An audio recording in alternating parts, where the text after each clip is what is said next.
Students, welcome to my YouTube channel जिंदा students. आज हम डिस्कस करने जा रहे हैं अपनी एक्सरसाइज चैप्टर 5 एक्सरसाइज की शॉर्ट क्वेश्चन आंसर। और स्टूडेंट्स, वीडियो शुरू करने से पहले अगर आपने मेरे चैनल को अभी तक सब्सक्राइब नहीं किया तो प्लीज मेरे चैनल को सब्सक्राइब करें। और अगर मेरी वीडियो आपको पसंद आती है, आप उनसे कुछ सीखती हैं, तो मेरी वीडियो को जरूर लाइक करें। Let's start our video with wasting our time today. Not our topic, but we are going to discuss about the exercise. Question read करना start करते हैं। यहाँ फर्स्ट में लिखा हुआ है write short answers, यानी मुख्तसर जवाबात दे। ठीक है, अब फर्स्ट क्वेश्चन है analyze the level of organization from cell to organ system, यानी सेल से ऑर्गन सिस्टम तक ऑर्गेनाइजेशन का लेवल डिस्क्राइब बताएं हमें। ठीक है, इसका आंसर पेज नंबर 81 पर है, तो मूव करते हैं पेज नंबर 81 पर। तो स्टूडेंट्स, इसका आंसर पेज नंबर 81 पर है, यानी सेल से ऑर्गेनाइजेशन के लेवल में इनकी तरतीब, सेल से टिश्यू, टिश्यू से ऑर्गन और ऑर्गन सिस्टम।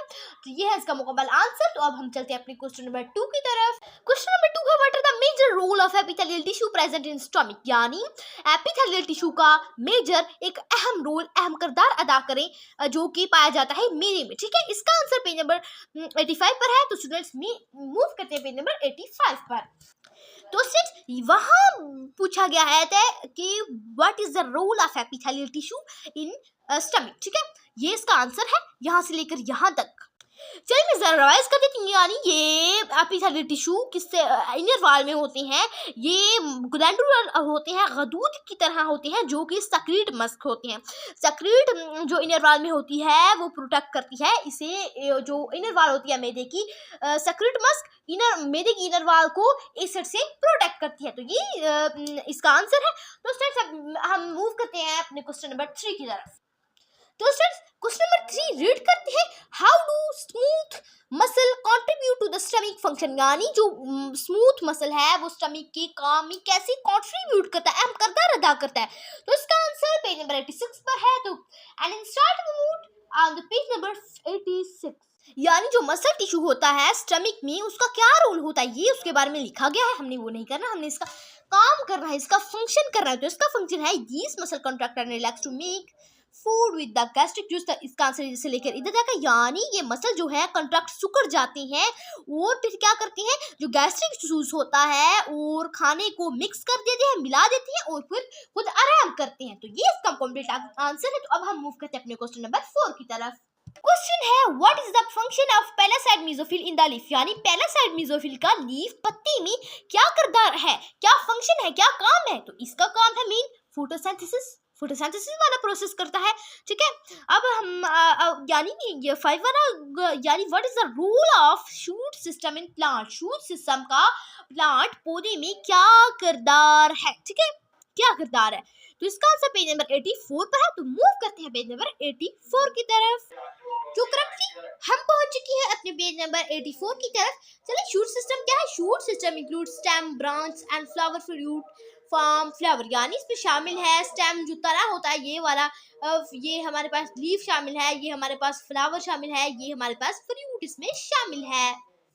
तो स्टूडेंट्स, इतना ही आंसर हमारे लिए काफ़ी ना होगा, बल्कि हमने कॉपी पर भी कुछ लिखा हुआ है। देखिए स्टूडेंट्स, हमने पढ़ा कि फ्रूट था, स्टेम था, लीफ था, फ्लावर है, स्टेम है, उसके पार्ट्स हैं। ठीक है, लेकिन हमने इनके बारे में अभी तक नहीं पढ़ा। तो आपने क्या लिखना, फ्लावर के लिए इतना थोड़ा सा लिख लेना, लीफ के लिए इतना लिख लेना, और फ्रूट के लिए आपको आई होप समझ नहीं आ रहा होगा, आपने फ्रूट के लिए इतना लिख लेना और स्टेम के लिए इतना लिखना है, ये भी आपने साथ ही लिख रहा है। मैं ज़रा इसको भी रिवाइज कर दूँ। यानी फ्लावर है वो रिप्रोडक्टिव नस्ल बढ़ाने वाला एक पार्ट है, हिस्सा है, जो कि रिप्रोडक्शन, सेक्स और रिप्रोडक्शन होती है प्लांट में, उसमें अहम किरदार अदा करता है। फ्रूट क्या करता है, ये जो सीड होते हैं, हमारे पास जो बीज होते हैं पौधे में, उसको क्या करता है, उसको प्रोटेक्ट करता है, उसकी हिफाजत करता है। स्टेम क्या करता है, ये फ्रूट यानी फ्रूट, फल, ब्रांच यानी जो शाखें होती हैं, ये वाली शाखें और फ्लावर वगैरह को सहारा देता है। और लीफ क्या करता है, leaf are responsible for photosynthesis and respiration,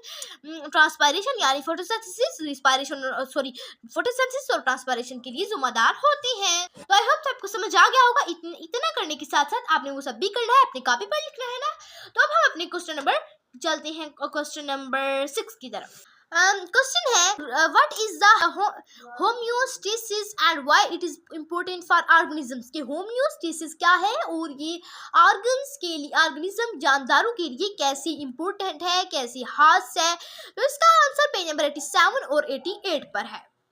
तो स्टूडेंट्स ये 87 है, 87 पर है होम्योस्टेसिस इज इधर से लेकर किधर तक है, इधर से लेकर हमने करना है इधर तक। और इसमें इम्पोर्टेंस है, आप इसमें से कुछ एक कर सकते हैं, यानी आप मैं आपको मशवरा दूँ आप ये कर लें, ये वाला ठीक है, ये छोटा भी है और आप ये वाला आप कर लें ठीक है। तो ये हमारे पास कंप्लीट आंसर बच जाता है। तो मैं ज़रा रिवाइज कर देती हूँ।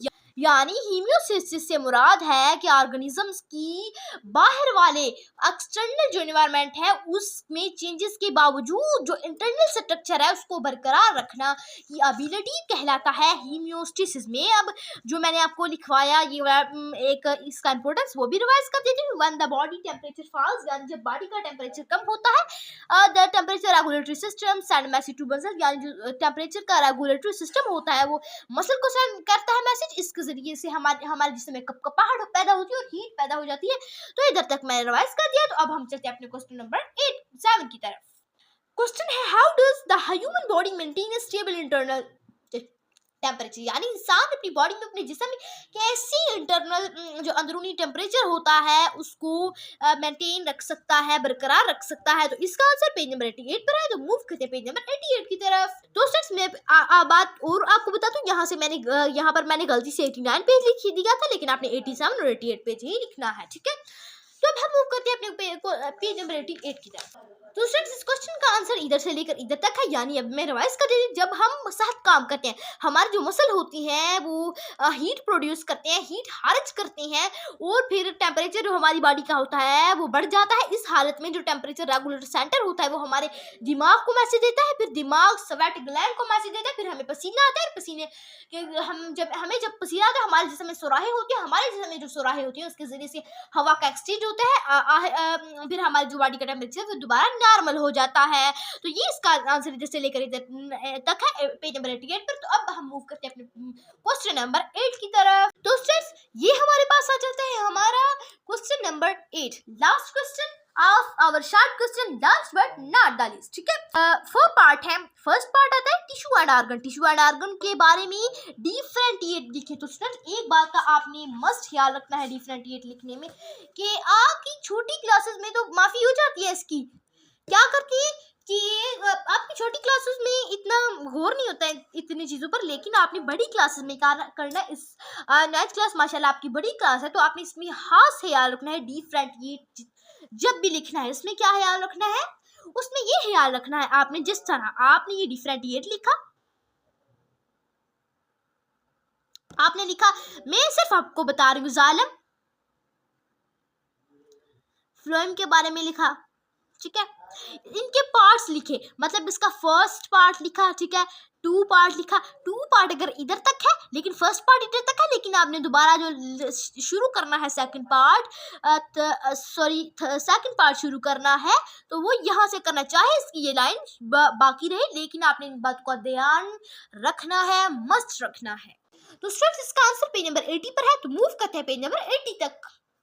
तो ये है स्टूडेंट्स हमारा टिश्यू और ये है हमारा ऑर्गन। टिश्यू के अपने बारे में आपने डिफरेंटिएट क्वेश्चन में याद रखना है, ध्यान रखना है कि जितने लाइंस उसकी होंगी उतने पॉइंट दूसरे के होंगे ठीक है। देखिए इसके कितने पॉइंट है पहले नंबर पर, मैं आपको बता देती हूँ इसका आंसर इधर से लेकर इधर तक है और ऑर्गन में इसका आंसर इधर से लेकर इधर तक है। ये देखें इसके पॉइंट कितने हैं आप, ये इसका फर्स्ट पॉइंट है, लेकिन ये इसका फर्स्ट पॉइंट है और ये इसके सेकंड 2 पॉइंट है, लेकिन आपने कोशिश करनी है कि इनको 2 फिक्रों में बनाकर लिखेंगे वाले को।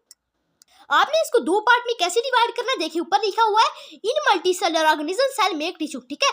यहाँ लिखा हुआ an organ structure made up of related tissue, तो आपने इसको अलग कर लेना है, फिर ये 2 पॉइंट बन जाएंगे। मिसाल के तौर पर आपने यहाँ फुल स्टॉप लगा देना है, यहाँ ये इतना करना है आपने ठीक है। यहाँ मैंने निशान लगाया, ये इतना आपका हो जाएगा 1 और दूसरा आपका जो होगा वो आपका दूसरा हो जाएगी। ये आपका इतना और ये आपके 2 पॉइंट्स हो गए। देखिए अब मैं पढ़ती हूँ। मल्टीसेलुलर ऑर्गेनिजम्स सेल बनाते हैं टिश्यू को, ठीक है। एक टिश्यू सिमिलर ग्रुप होता है सेल्स का, यानी सेल्स जब एक जैसे होते हैं तो टिश्यू बनाते हैं। जब सेल एक जैसे होती है तो आपस में वर्क करते हैं। हर जो सेल होता है वो अपना स्पेसिफिक खास काम सरंजाम देता है। यहाँ बताया गया है कि जो हर ऑर्गन होता है उसकी स्ट्रक्चर 7 वाले टिश्यू से बनी होती है और जो कि वर्किंग करते हैं आपस में मिलकर, तो फिर एक स्पेसिफिक काम सरंजाम देते हैं। तो स्टूडेंट्स यहाँ दूसरा पॉइंट बनाने के लिए हम लिख लेंगे दे, ठीक है।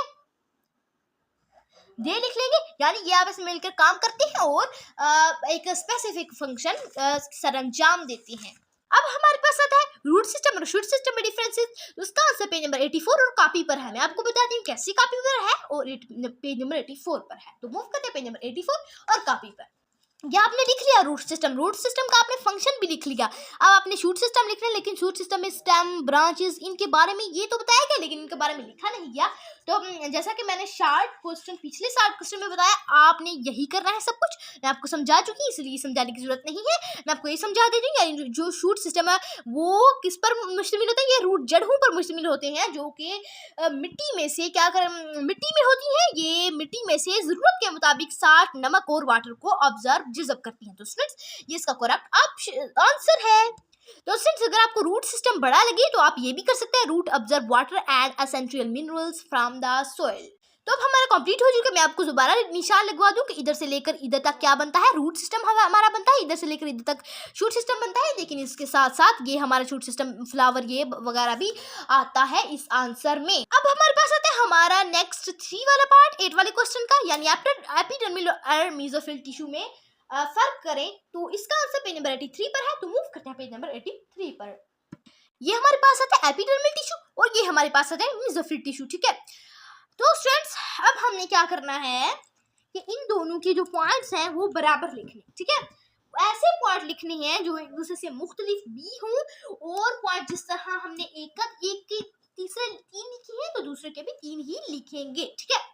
तो यहाँ देखें 1 पॉइंट इज दिस एपिडर्मल, ये पॉइंट 1 बन गया, ये पॉइंट 2। देखें पहले इसके देखते हैं 1 पॉइंट, ठीक है, 1 पॉइंट, ये 2 पॉइंट, ये 3 पॉइंट। अब हमें इसके भी 3 पॉइंट देखें। The tissue is present between upper and lower, ये हमारा एक डिफरेंट बन गया। ये इनकी सब ये बताया गया है दोनों में कि कहाँ पाए जाते हैं, ये डिफरेंट जगह पर पाए जाते हैं। अब ये upper epidermis is usually cover with waxy cuticle, ये इसमें बहुत ज्यादा क्लोरोप्लास्ट होता है। इनकी खसूसियत बताई गई है, it is the site of photosynthesis. इनका फंक्शन बताया गया है which produce water lose provide protection. आपने लिखना है विच की जगह आपने लिख लेना है इट। फिर आपने लिख लेना इट, यानी कि आपका सेकंड वाला पॉइंट फर्स्ट वाला सेकंड वाला थर्ड आपके बराबर हो गए पॉइंट। और आपने डिफरेंट भी आपने रिवाइज कर देते हैं, यानी जो आउटर मोस्ट लेयर होती है लीफ की वो बनी होती है एपिडर्मिस। जो अपर एपिडर्मिस होता है वो एक्सिकुटिकल के साथ में इसका फंक्शन क्या होता है, ये वाटर को लूज करती है और इसको प्रोटेक्शन मुहैया करती है। अब हमारे पास आता है मेसोफिल, यानी जो मेसोफिल होता है वो अपर और लोअर एपिडर्मिस, ऊपर वाले और नीचे वाले एपिडर्मिस के दरमियान पाया जाता है।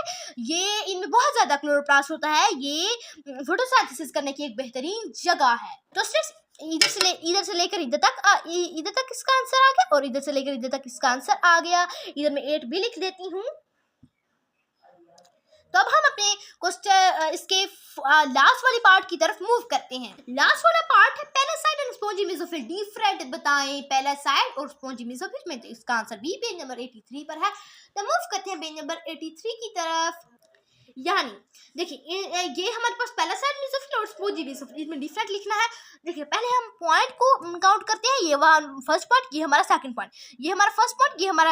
अब देखिए अपोजिट है या नहीं, it is located just beneath it, ये बिलो, यानी ये अपोजिट है, यानी किस जगह पर पाए जाते हैं। ये कंसिस्ट होता है टाइटली पैक्ड, ये कंसिस्ट होता है लूजली पैक्ड, ठीक है। हमारे अपोजिट भी है और बराबर भी है। अब मैं रिवाइज करती हूँ पैरासाइट मेसोफिल क्या है, ये अपर एपिडर्मिस से जस्ट बेनिथ नीचे पाया जाता है, ये अपर एपिडर्मिस से नीचे पाया जाता है। ये टाइटली टाइट होकर जो लंबे सेल पर मुश्तमिल होता है, जो कि टाइटली पैक होते हैं। और स्पॉन्जी मेसोफिल पैरासाइट मेसोफिल से नीचे पाया जाता है, जो कि लूजली अरेंज होते हैं। उसमें सुराहें होती हैं जो कि उनमें से जिसकी वजह से उनमें से हवा का एक्सचेंज हो सकता है। तो इन दोनों का आंसर इधर से लेकर इधर तक और इधर से लेकर इधर तक है।